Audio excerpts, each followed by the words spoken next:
Hello friends, good morning. आज हम बात करेंगे अनहैप्पी मैरिज या मैरिज होने के बाद हस्बैंड और वाइफ के बीच में हैप्पीनेस नहीं होती। दोनों के बीच में तरह तरह की बातों पर डिस्प्यूट होते हैं। क्योंकि मैं कमिंग वीडियोस में सेकंड मैरिज और उससे रिलेटेड टाइमिंग्स की बात करूंगा। तो सेकंड मैरिज तभी होगी जबकि पहली मैरिज किसी भी वजह से टूटेगी। तो उसमें जो सबसे मेन कॉज होता है सेकंड मैरिज होने का, सबसे पहला तो दोनों के बीच में किसी तरीके का डिस्प्यूट हो, हस्बैंड वाइफ में बनती ना हो, या दोनों में से किसी भी एक की डेथ हो जाए, तभी भी सेकंड मैरिज की पॉसिबिलिटी आती है। तो आज मैं जो डिस्कस करने वाला हूँ केस, वो डिस्कस करने वाला हूँ अनहैप्पी मैरिज के कॉज क्या है, कि किसी भी नेटिव की कुंडली से हम किस तरीके से देखेंगे कि मैरिड लाइफ अनहैप्पी होगी या हैप्पी होगी। तो यहाँ पर ये जो कुंडली बनाई हुई है मैंने, इसमें जो प्लेस किए हुए ये हाउसेस हैं। तो इस चीज को नोट कर लें, ये कोई राशियां नहीं है। जनरली जो कुंडली होती है उसके अंदर राशियां लिखी होती हैं, यहाँ पर हाउसेस हैं। तो अनहैप्पी मैरिड लाइफ का एक बहुत स्ट्रॉन्ग कॉम्बिनेशन है सन सूर्य। किसी की भी कुंडली में सन का अपोजिशन हो, सूर्य अपोजिशन हो जाए आपका सन, इसके अपोजिशन में आ जाए कोई भी मेलिफिक प्लेनेट। अब मेलिफिक प्लेनेट का आपको मालूम होना चाहिए, मेलिफिक होते हैं मार्स, मंगल, सैटर्न शनि, या आप राहु को मान सकते हो। तो सूर्य के अपोजिशन में मतलब सातवें भाव में इनमें से कोई भी ग्रह हो तो वो फैमिली लाइफ को डिस्टर्ब कर देता है।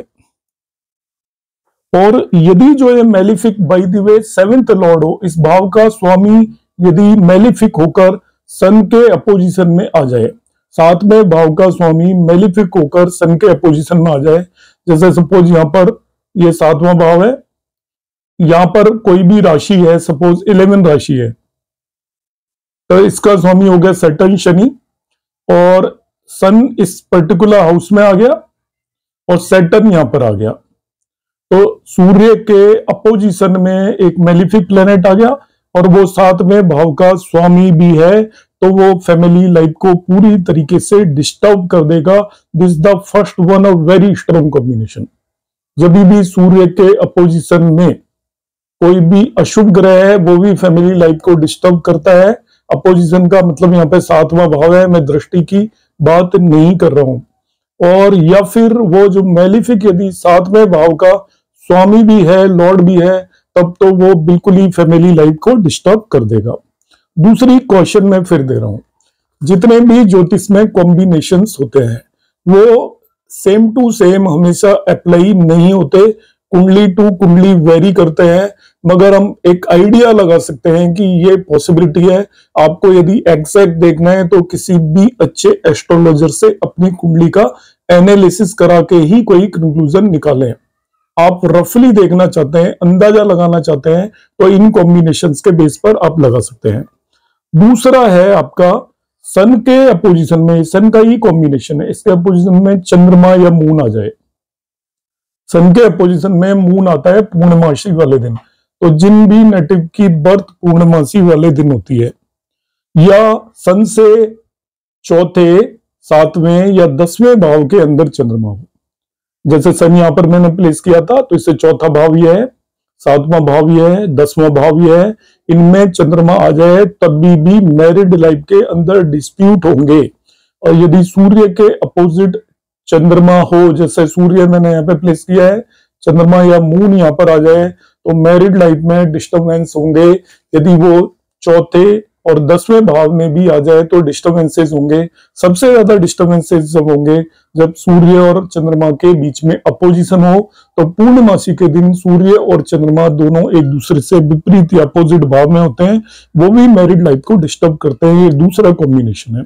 जो स्टूडेंट्स हैं एस्ट्रोलॉजी के, वो इन कॉम्बिनेशंस को नोट कर सकते हैं और वो अप्लाई करके देख सकते हैं रिसर्च पर्पज से। Next combination is very very important. Jupiter और वीनस दोनों शुभ ग्रह हैं। जुपिटर का मतलब गुरु और वीनस मीन शुक्र, दोनों ही शुभ ग्रह हैं। अब इन दोनों शुभ ग्रह का कॉम्बिनेशन भी बहुत इंपॉर्टेंट है। यदि गुरु शुक्र से 12वें भाव में आ जाए। मैं एग्जाम्पल के लिए बता रहा हूं, देखिए गुरु शुक्र से 12वें भाव में, यहां पर शुक्र बिठा दिया मैंने, और शुक्र से 12वां भाव ये हो गया गुरु। वैसे हम कहते हैं लग्न में गुरु बहुत अच्छा होता है, मगर ये देखिए मैरिड लाइफ को डिस्टर्ब कर देगा यदि जुपिटर शुक्र से 12वें भाव में, पिछले भाव में जब भी जुपिटर शुक्र से होगा तो वो मैरिड लाइफ में प्रॉब्लम्स क्रिएट करेगा, हस्बैंड वाइफ में हैप्पीनेस नहीं रहेगी, बात बात पर डिस्प्यूट होगा। मगर यही कॉम्बिनेशन इस तरीके से हो जाए कि वीनस के अगले भाव में जुपिटर चल जाए, यहां से हटा दीजिए इस जुपिटर को, और दूसरे भाव में यदि जुपिटर चला गया तो ऐसी फीमेल नेटिव महिला का पति बहुत ही अच्छा और संस्कारी होगा, वो उसकी हैप्पीनेस का बहुत ध्यान रखेगा। तो वीनस और जुपिटर का कॉम्बिनेशन मैं बता रहा हूं कि वीनस जिस भी भाव में है उससे पिछले भाव जिसे 12वां भाव बोलते हैं, यदि उसमें जुपिटर आ जाए तो मैरिड लाइफ में प्रॉब्लम्स क्रिएट करेगा। और वीनस से यदि अगले भाव में जिसे हम दूसरा भाव बोलते हैं, जहां भी वीनस बैठा हुआ है, उससे नेक्स्ट भाव के अंदर यदि जुपिटर आ जाए तो ऐसी महिला जातक या फीमेल नेटिव को बहुत ही कैपेबल और डिवोटेड हस्बैंड मिलेगा, वो उसकी पूरी तरीके से ख्याल रखेगा। This is the next combination of marital unhappiness in married life. Next combination हम देखते हैं, इसमें यदि नीच का शुक्र हो, डेबिलिटेटेड शुक्र हो, डेबिलिटेटेड शुक्र वीनस, किसी की कुंडली में नीच का शुक्र हो, तो शुक्र नीच का होता है वर्गो साइन में, 6 राशि जहां पे भी हो इस कुंडली के अंदर, ये राशि नहीं है मैंने जो लिखी है, 6 राशि में जब भी शुक्र बैठा हो, नीच के का मतलब 6 साइन के अंदर, कन्या राशि या वर्गो राशि में जब भी शुक्र बैठा हो तो वो भी मैरिज में प्रॉब्लम क्रिएट करता है। ऐसे नेटिव की जो वाइफ या हस्बैंड है उससे नीचे, सोशली नीचे लेवल का होगा, मतलब हस्बैंड रिच है तो वाइफ गरीब घर से होगी, या वाइफ रिच है तो हस्बैंड गरीब घर से होगा, और इस वजह से दोनों के अंदर ये फीलिंग होगी उनमें कि ये गरीब है और ये अमीर है, तो उनकी मैरिड लाइफ में वो दोनों को इसी तरीके से बिहेव करेंगे और वो भी अनहैप्पीनेस का कॉज होगा। दोनों एक दूसरे का पूरी तरीके से रेस्पेक्ट नहीं करेंगे। इसी तरीके से यदि वीनस नी शुक्र शत्रु राशि में चला जाए, एनिमी साइन में, शुक्र कारक है मैरिज का, तो ये यदि शत्रु राशि के अंदर चला जाए, तब शत्रु राशि का मतलब क्या है, शुक्र के शत्रु है आपका सूर्य की राशि में चला जाए, 5 नंबर साइन, 5 साइन सूर्य की राशि है। इसी तरीके से आपका मून की राशि में चला जाए, 4 साइन में चला जाए, वो भी शत्रु राशि है। तो ऐसे हस्बैंड और वाइफ में सेक्सुअल एक्टिविटी की वजह से प्रॉब्लम होगी, वो एक दूसरे से सेक्सुअली डिजायर उनकी पूरी करने में कैपेबल नहीं होंगे, इसलिए अनहैप्पीनेस इन मैरिड लाइफ होगी। जब भी शुक्र शत्रु राशि में चला जाता है, चाहे वो आपका किसी भी शत्रु राशि में बैठ जाए, तो सूर्य वीनस का शत्रु होता है, चंद्रमा भी वीनस का शत्रु होता है। तो जब भी शुक्र सूर्य और चंद्रमा की राशि में किसी भी नेटिव की राशि कुंडली के अंदर 4 साइन में चला जाए, 5 साइन में चला जाए, तो उनके अंदर भी हार्मोनी नहीं होगी, हैप्पीनेस मैरिड लाइफ में नहीं होगी, दोनों एक दूसरे को सेटिस्फाई नहीं कर पाएंगे, किसी भी रीजन से वो एक दूसरे की कमी महसूस करते रहेंगे और इस वजह से उनके अंदर अनहैप्पीनेस रहेगी। नेक्स्ट वन कॉम्बिनेशन है, यदि चंद्रमा मून सूर्य से दूसरे भाव में हो,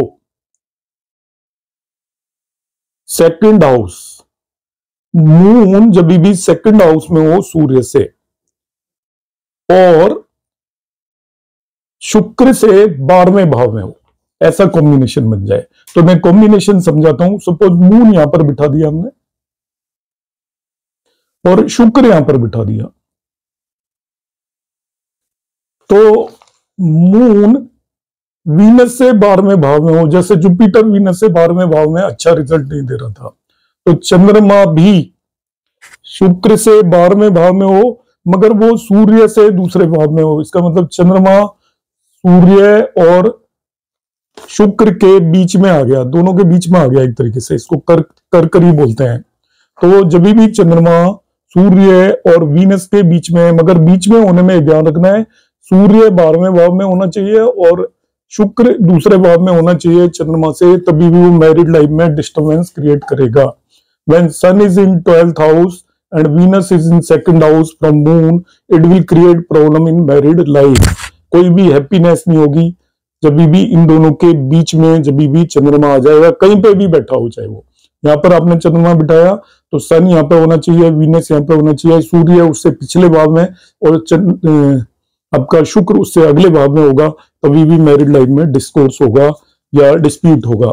एक कॉम्बिनेशन है जिसमें हस्बैंड वाइफ में से किसी भी एक का एक्स्ट्रा मैरिटल अफेयर होगा या उनके बाहर किसी से रिश्ते होंगे और उसका पता दूसरे को चल जाएगा, उस वजह से मैरिड लाइफ डिस्टर्ब हो जाएगी। और ये कॉम्बिनेशन होता है आपका शुक्र, वीनस, मार्स और राहु का, कहीं पे भी किसी भी तरीके का तीनों का आपस में कनेक्शन बन जाए, या तो तीनों किसी भी भाव में एक साथ आकर बैठ जाए, वीनस, शुक्र, मंगल और राहु किसी भी भाव में एक जगह आकर बैठ जाए, वीनस और राहु बैठे हो उनको मंगल देख ले, मंगल और राहु बैठे हो उनको वीनस देख ले। तो इन तीनों के बीच में यदि कॉम्बिनेशन कुंडली में बनता है तो ऐसा जातक के एक्स्ट्रा मैरिटल अफेयर या अपनी पत्नी या पति के अलावा किसी और व्यक्ति से रिश्ते होते हैं और उन रिश्तों का पता चलने की वजह से मैरिज के अंदर कंटिन्यू डिस्प्यूट होगा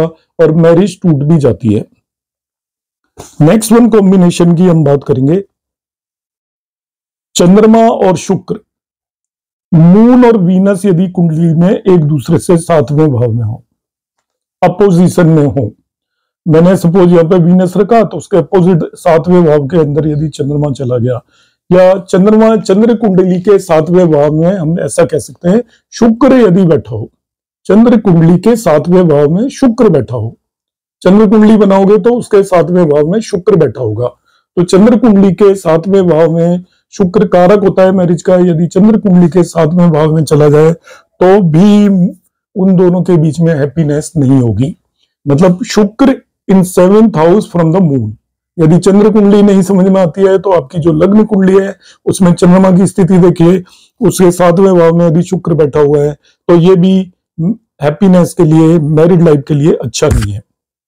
फर्दर वीनस शुक्र मैरिज के अंदर लव एंड सेक्स का कारक होता है, चंद्रमा मन का कारक होता है, माइंड का। यदि ये दोनों ही किसी भी कुंडली के अंदर मार्स मतलब मंगल और शनि से दोनों अफ्लिक्ट हो, पीड़ित हो, किसी भी कुंडली में वीनस मीन शुक्र और मून मीन चंद्रमा दोनों ही मार्स, मंगल और शनि से पीड़ित हो, ऐसे नेटिव की मैरिड लाइफ बहुत डिस्टर्ब होगी, उनमें डिवोर्स की भी बहुत ज्यादा पॉसिबिलिटी होगी, क्योंकि ये दोनों ही कारक, mind and love and affection and sex के कारक, दोनों ही अशुभ ग्रहों से यदि ग्रसित हो जाएं किसी की भी कुंडली के अंदर, किसी भी तरीके से एक साथ बैठकर ग्रसित हो जाएं, अलग अलग भी हो सकते हैं, तो दोनों ही यदि मार्स और सैटर्न से यदि वो एफ्लिक्ट हो तो ये डिवोर्स का भी बहुत ज्यादा वो होता है। ऐसे केसेस में मारपीट भी होती है हस्बैंड वाइफ के बीच में, पुलिस केस भी हो सकते हैं और उसके बाद कोर्ट केसेस भी होते हैं और फिर वो डिस्प्यूट के बाद दोनों के बीच में डिवोर्स होने की भी पॉसिबिलिटी होती है। तो आज मैंने ये सभी कॉम्बिनेशंस जो बताए हैं, these all are classical combinations, classics के बेस पर ये कॉम्बिनेशंस है कि आपके हस्बैंड और वाइफ के बीच में किन किन कंडीशंस में डिस्प्यूट होगा। तो जो स्टूडेंट है एस्ट्रोलॉजी के वो इन्हें नोट कर सकते हैं, और जो शौकिया इसको यूज करते हैं और उनको कहीं मैरिड लाइफ में कोई डिस्टर्बेंस लग रहा है तो एक कॉम्बिनेशन यदि उसकी कुंडली में नजर आते हैं तो वो फिर किसी भी बेटर एस्ट्रोलॉजर की सलाह ले सकते हैं, जो कि कुंडली को देखकर बता सकता है कि उन पर ये एप्लीकेबल होगा कि नहीं होगा। क्योंकि एस्ट्रोलॉजी के जितने भी सूत्र हैं क्लासिक्स में, वो बिल्कुल आप एज इट इज नहीं लगा सकते उन्हें। अलग अलग लग्नों की कुंडली में थोड़ा बहुत उसमें वेरिएशन हो जाता है, उन पर किस ग्रह की दृष्टि है इसका भी असर पड़ता है। अब जो हम कॉम्बिनेशंस बता रहे हैं मैं आपको थोड़ा क्लैरिफाई करने के लिए बता देता हूं। मैंने एक कॉम्बिनेशन बताया था कि सूर्य को यदि अशुभ ग्रह एस्पेक्ट कर रहे हैं, तो ये मैरिज अनहैप्पी होगी, मगर साथ में उसको जुपिटर भी देख ले तो अनहैप्पीनेस होगी, मगर वो चलती रहेगी, उतनी ज्यादा नहीं होगी।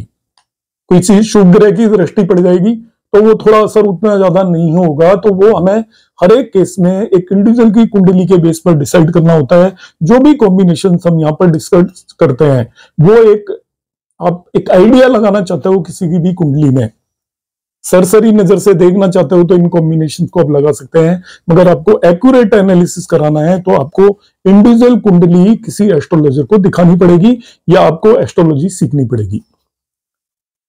आपको आज का मेरा वीडियो कैसा लगा कमेंट बॉक्स में जरूर कमेंट करिएगा।